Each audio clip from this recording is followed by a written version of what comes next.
दोस्तों नमस्कार। The news launcher के विशेष कार्यक्रम में आपका हार्दिक अभिनंदन। मैं रविकांत। आज बात करूंगा राहुल गांधी की केदारनाथ यात्रा की।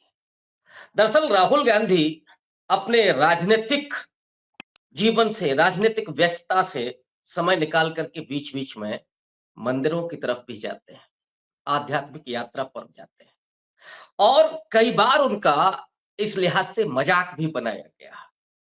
भाजपाइयों ने तो, आरएसएस वालों ने तो, बीजेपी आईटी सेल ने तो उन पर फप्तियां कसी कि ये नए नए हिंदू हैं जो मंदिरों में जा रहे हैं, दिखा रहे हैं। और उन पर जो लांछन लगते थे, कभी उनको टोपी में दिखाया जाता था, कभी उन्हें ईसाई बताया जाता था, कभी उनके नाम को लेकर के भ्रांतियां पैदा की जाती थी। लेकिन राहुल गांधी ने कभी अपने विजन, अपने मिशन को छोड़ा नहीं। बहुत धैर्य और शालीनता से वो अपने जीवन में ये यात्राएं भी करते रहे। लेकिन उनकी यात्राएं नरेंद्र मोदी की यात्राओं से फर्क होती हैं। राहुल गांधी कभी कैमरा लेकर के नहीं जाते। राहुल गांधी जो पूजा करते हैं, उस पूजा के वीडियो भी जारी नहीं होते। उस पूजा की मैं बात कर रहा हूं जहां वो गर्भगृह में होते हैं। केदारनाथ धाम में भी गए, रुद्राभिषेक उन्होंने किया, लेकिन उन्होंने उस तरह से उसको प्रचारित नहीं किया, क्योंकि भारत का संविधान धर्मनिरपेक्ष है और वो हर व्यक्ति को पूजा करने, इबादत करने, उसे आस्था रखने का अधिकार देता है। लेकिन धर्म का राजनीति में इस्तेमाल नहीं होना चाहिए, सांप्रदायिक कार्ड नहीं खेलना चाहिए। लेकिन ये हो रहा है। नरेंद्र मोदी जब गुफा में होते हैं तो भी उनकी फोटो खींचती हैं। और नरेंद्र मोदी ने तो उस हिंदुत्व को किस हालत में पहुंचा दिया है कि जो मंदिरों की अपनी समितियां हैं, मंदिरों की जो अपनी मूल्य और मान्यताएं हैं, उन मान्यताओं को भी धता बता दिया। जो शंकराचार्य की रखी हुई मान्यताएं हैं, उन मान्यताओं को दरकिनार करके वो सोमनाथ पहुंचते हैं तो गर्भगृह से पुजारियों को बाहर कर दिया जाता है। जब वो काशी विश्वनाथ मंदिर पहुंचते हैं तो वहां पर पुजारी नहीं होता है, बल्कि सबसे बड़े महंत के रूप में प्रधानमंत्री नरेंद्र मोदी होते हैं। केदारनाथ धाम पहुंचते हैं तो वहां पर कोई पुजारी नजर नहीं आता, कैमरे में सिर्फ और सिर्फ नरेंद्र मोदी होते हैं। राहुल गांधी जब पहुंचे केदारनाथ यात्रा पर तो उन्होंने जो किया उसकी सराहना की जानी चाहिए।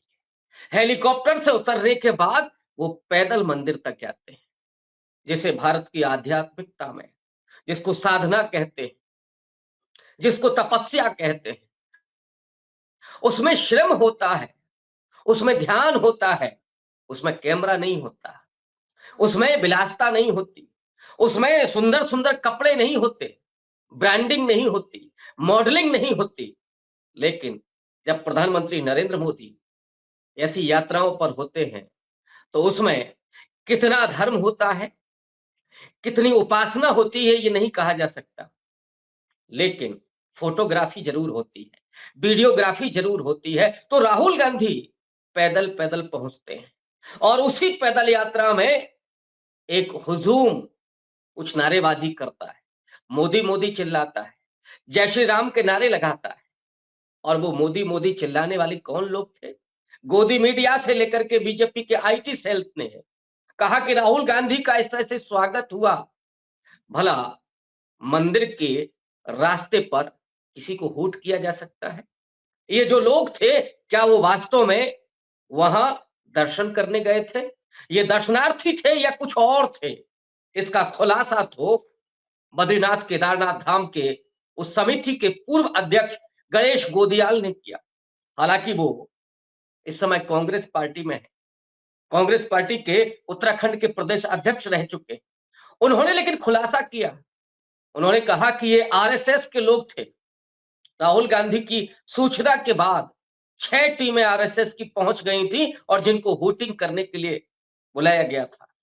और यही टीमें तब भी रहती हैं जब नरेंद्र मोदी होते हैं और नरेंद्र मोदी के उन रास्तों पर मोदी मोदी के नारे लगते हैं। भला कोई मंदिर जाएगा तो उसका जयगान कैसे हो सकता है? क्या इस देश का अवाम, इस देश का हिंदू जनमानस ये बर्दाश्त कर सकता है कि कोई भी दर्शनार्थी जाए, चाहे वो प्रधानमंत्री हो या वो इस देश का एक मजदूर हो, और वो मजदूर हो, प्रतिपक्ष का नेता हो या कांग्रेस पार्टी का नेता हो, जब वो जाए तो मोदी मोदी का जयगान होगा? ये पूजा है, ये दर्शन है, ये तपस्या है या राजनीति है? और इसी बात को मैंने कहा कि धर्म का जब राजनीति में इस्तेमाल होता है तो उसकी इजाजत ये संविधान नहीं देता। और आरएसएस की पूरी टीम इसी के लिए गई थी कि राहुल गांधी को कैसे भी हूट किया जाए, लेकिन राहुल गांधी जिस अवस्था में है, जिस भाव में है, और उस भारत जोड़ो यात्रा से आप देखिए, आपको याद आता होगा कि भारत जोड़ो यात्रा में भी कुछ लोगों ने अपनी छतों से मोदी मोदी के नारे लगाए थे। राहुल गांधी ने उनकी तरफ नमस्कार किया था, उनका अभिवादन किया था, और इस यात्रा में भी उसी विनम्रता के साथ राहुल गांधी ने हाथ जोड़े, उनको प्रणाम किया, उनको अभिवादन किया, और ये वो दर्शन दिया, दर्शन फिलॉसफी, वो विचार दिया, और वो उदाहरण पेश किया कि तुम अगर घृणा भी करोगे तो भी मैं तुम्हें प्रेम करूंगा, मैं तुम्हारा अभिवादन करूंगा, तुम अगर फप्तियां भी कसते हो तो भी मैं तुम्हें स्नेह दूंगा। ये गांधी की परिपाटी है, ये गांधी का दर्शन है, ये गांधी की फिलॉसफी है, जिस पर अब राहुल गांधी बढ़ चले हैं। इसलिए चाहे वो भाजपाई हो, चाहे वो आरएसएस का हो, उसके साथ कोई जातीय दुश्मनी नहीं, कोई जातीय गुस्सा नहीं, कोई नफरत नहीं, बल्कि सिर्फ और सिर्फ प्रेम। ये राहुल गांधी ने मैसेज दिया, यही असली हिंदू धर्म है। राहुल गांधी बार बार इस बात को रेखांकित करते हैं। भारत जोड़ो यात्रा में उन्होंने महाराष्ट्र में भी सावरकर का नाम लेकर के कहा था कि सावरकर का जो हिंदुत्व है वो नफरत पर आधारित है, लेकिन हमारा जो हिंदुत्व है, गांधी का जो हिंदुत्व है, वो प्रेम, सहिष्णुता, सद्भाव और लोगों के मिलन से जुड़ा हुआ है, लोगों की एकजुटता से जुड़ा हुआ है, दुखों की मुक्ति से जुड़ा हुआ है, सबको प्रसन्नता देने से जुड़ा हुआ है, चाहे राजनीति हो या व्यक्तिगत जीवन। नफरत नहीं होनी चाहिए, हिंसा नहीं होनी चाहिए, वहां पर भी उन्होंने संदेश दिया था, और यही संदेश यहां पर दिया। चाय सेवा की राहुल गांधी ने, जिसकी फोटो खिंचा करके उन्होंने नहीं डाला, जो चाय वाला कहकर के प्रधानमंत्री बना था, वो व्यक्ति तो हजारों करोड़ रुपए के हवाई जहाज में सफर कर रहा है, दिन में 2-2 बार ड्रेस चेंज कर रहा है, और आज तक कोई दोबारा दूसरी ड्रेस उस आदमी ने नहीं पहनी।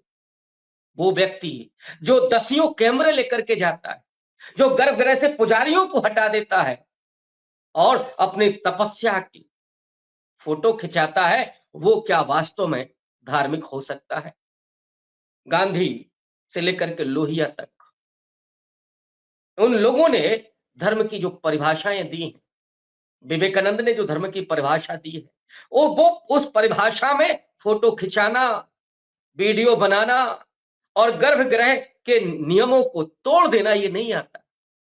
लोगों में नफरत का प्रचार करना ये नहीं आता, बल्कि शांति और सौहार्द आता है, जिसकी मिसाल कायम की राहुल गांधी ने। चाय सेवा की, चाय बना करके जो यात्री थे उनको पिलाई, और वो भीमशिला भी देखने गए। वो भीमशिला जो जून 2013 में जंजला आया था, जो बाढ़ आई थी, उस बाढ़ में बद्रीनाथ केदारनाथ के तमाम स्थल बह गए, वहां जल था, डूब गया था, लेकिन वो मंदिर सेफ था।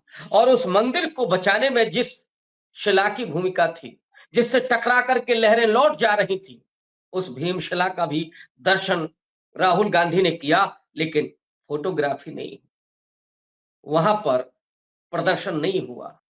और जो ब्रांडिंग करते रहे हैं नरेंद्र मोदी, उसको सीधे तौर पर रेखांकित करते हुए राहुल गांधी ने स्पष्ट किया कि असल में हिंदुत्व है क्या। हिंदुत्व की ये जो परिभाषा है, हिंदुत्व का जो मूल मंत्र है, वो ये है जिसमें किसी के प्रति नफरत नहीं, कोई बुराई नहीं, कोई फोटो नहीं।